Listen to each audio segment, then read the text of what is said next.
So ngayon gagawin naman natin is yung ano muna, header. Okay. Gagawin natin siya dito sa may layout. So, add tayo ng header.js dito sa may layout. Okay. Sa may layout. Tsaka syempre, lagay na rin natin yung styles nito. So, CSS modules pa rin yung gagamitin natin. Katulad sa mga nakaraang small project. Tulad nun sa login.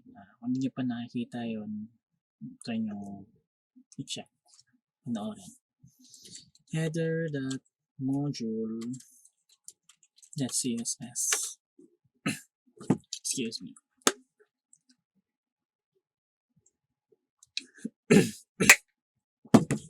Ayan.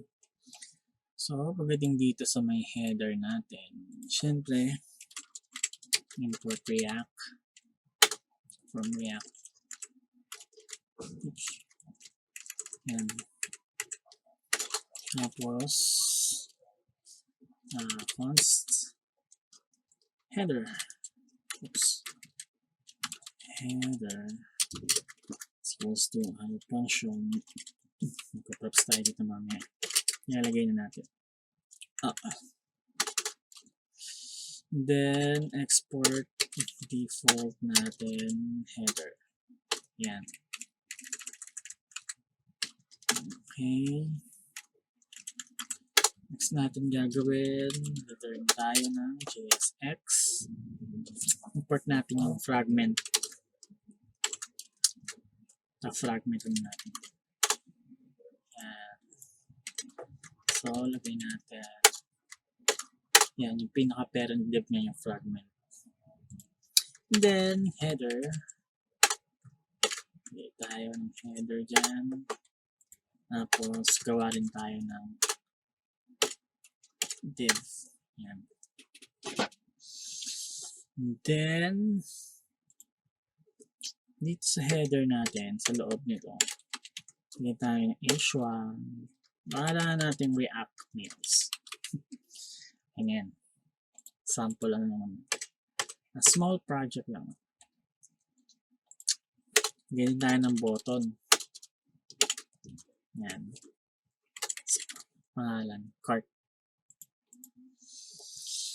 And then, image dito sa may div.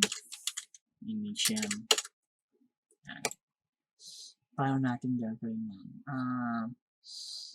Dito sa may source, gawa tayo ng panibagong folder. Lagay natin assets.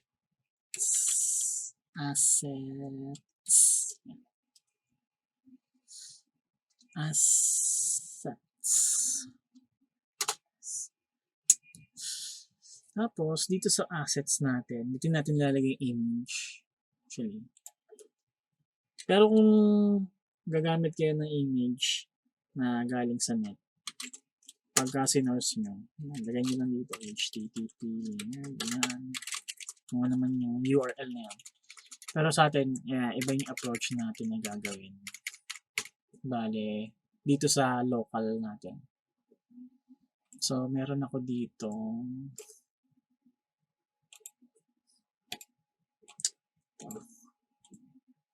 pasok natin ito dito sa may assets. Ito yung pinakalitrato natin. Yan. Yan. Then, gagawin natin, i-import natin tong image na to. Same lang din ng parang pag-import natin kagaya ng CSS.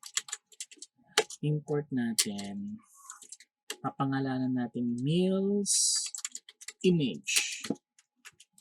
Import from okay. Going up assets. And then, pangalan nun, meals.jpg. Mahalaga dito na extension file niya. Diyan, .jpg. Okay, goods. Dito, reference natin yung source. Tawagin natin siya in a dynamic way. Point natin tong nails image natin. Lagay natin yun dyan. Okay, save.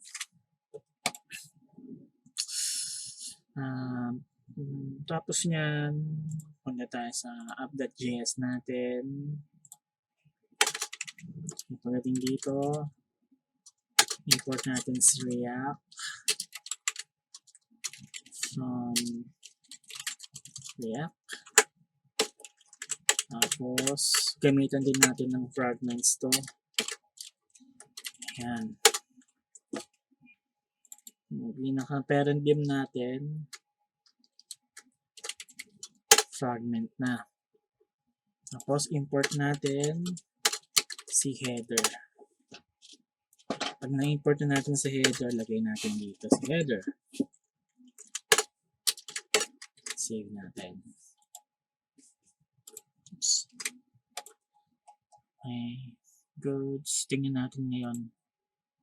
Yan. Yan yung picture niya kasi wala pa siyang design. Okay. Ano bang gagawin? Siyempre, i-designan natin. Dapat naman, no? Import muna natin si CSS natin. Import. Pangalanan natin classes. Import classes from no location yun. Header dot module dot css. Yan. Save natin. Okay, ngayon gawin natin dito sa may header na to, class name natin, syempre dynamic yan. Oops. Yan. Natin classes that header. Hindi pa natin pang define, gagawin pa lang natin to. Okay, classes that header.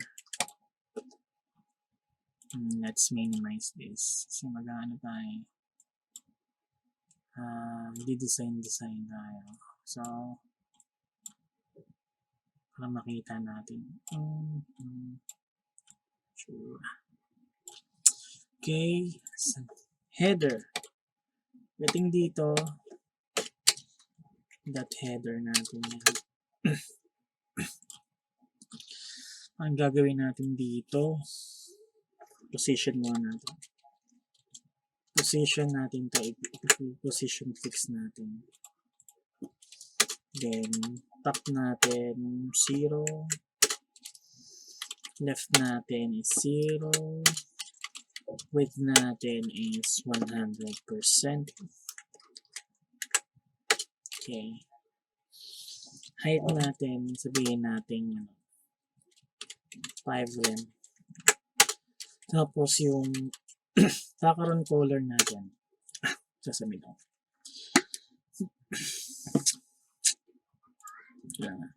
Wait. Okay.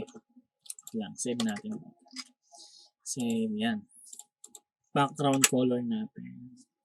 Sabihin natin, hashtag 8A. 2B06. Yan. Medyo brownish. Color ng text natin, puti. Yan. And then, reflex natin to. Display text. Yan. And then, justify content. Pagka may display flex, laging ganyan. Space between. Yan. Yan. Nasa dulo siya. And then, align items natin. Center. Yun. And then, paddingan din natin to. Padding natin 0 top bottom.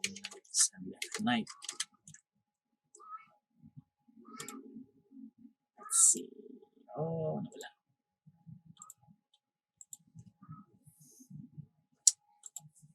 Ayan. tuloy lang natin.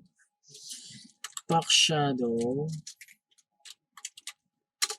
shadow natin 0, 2 pixel, 8 pixel, tapos RGBA 0.25.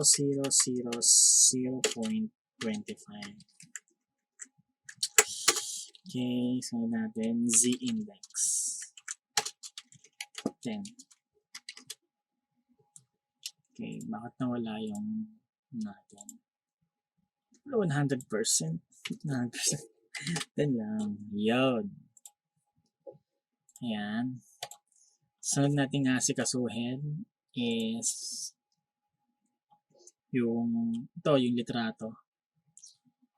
Diyan, dito yan, nakadiv din dito. So, class name, dynamic din. Nagamitin natin si classes. Yan, classes na.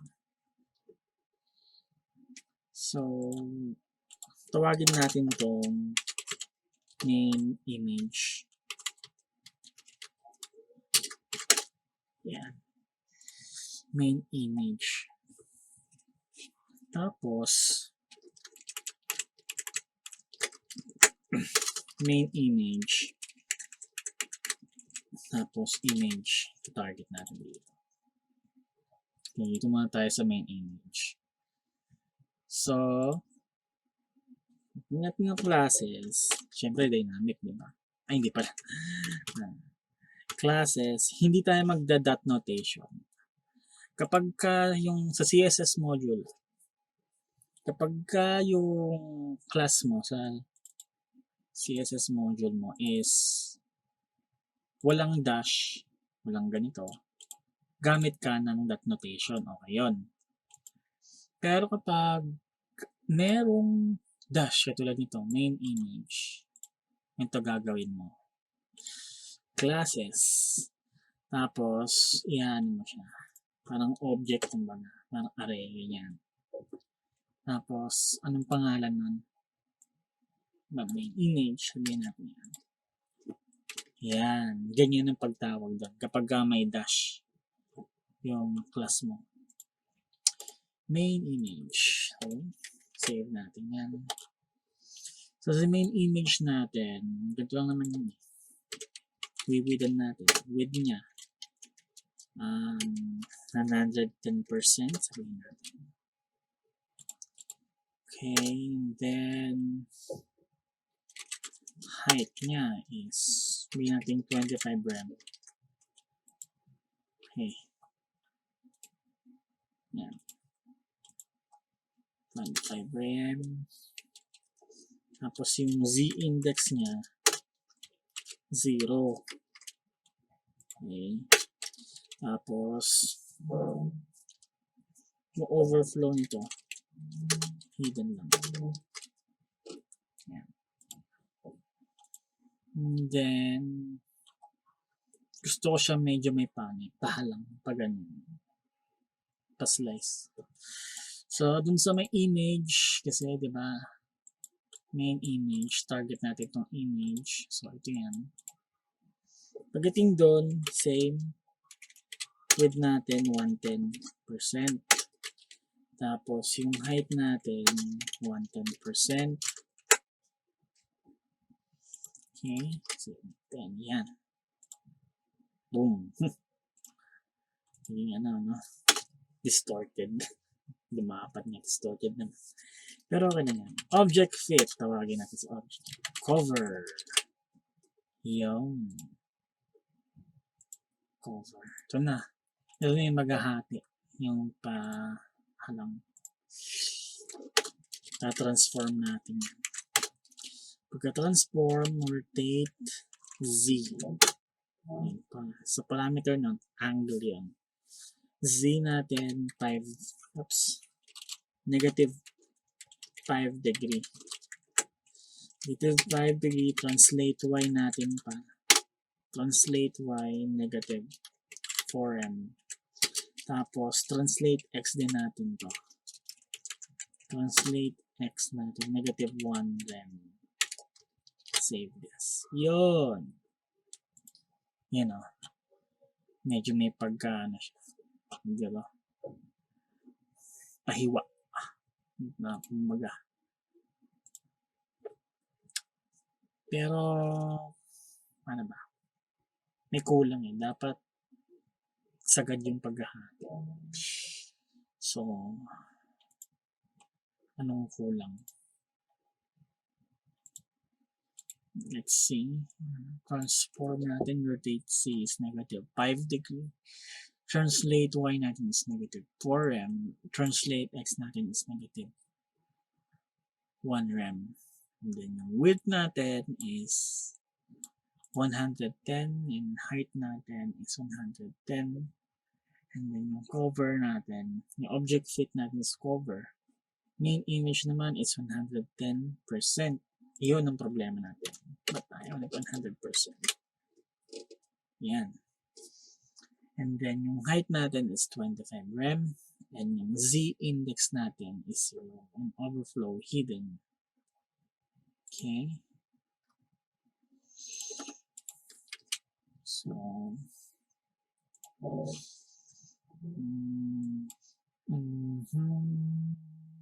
dito.